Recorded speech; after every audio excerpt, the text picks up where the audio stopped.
Hi, I'm Jarrett from Stone Soup Farm, and this is how to grow beets. Beets are a nice crop because they can be grown virtually any time of the year.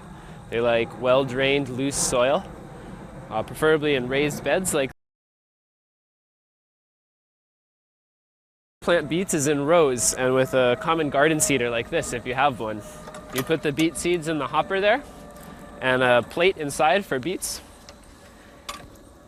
and you run it over the ground at about 12-inch spacing in between rows, and it will deposit the seeds in the earth there at about the right spacing that you would like, which is about 1 or 2 seeds per inch.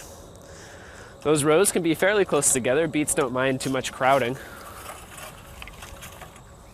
If you don't have a garden seeder like this, then you can get away with just a trowel.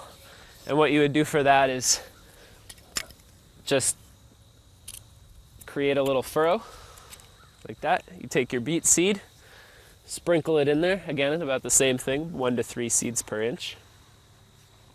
And then lightly cover it up. You want them to be covered about 1/2 inch to an inch under the surface of the soil. You can grow beets almost any time of year, including before the last frost. They can handle a frost without dying, so you can plant them up until it's getting to be fall. When you plant in the fall, they probably won't do that well because they don't have enough time to grow up and form their root, but any other time is good. Make sure after planting them that you've watered them in really well.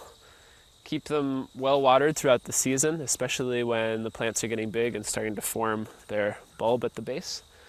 And to increase and keep the plants healthy, to increase the yields, make sure that it stays as weed-free as possible for the duration of the season.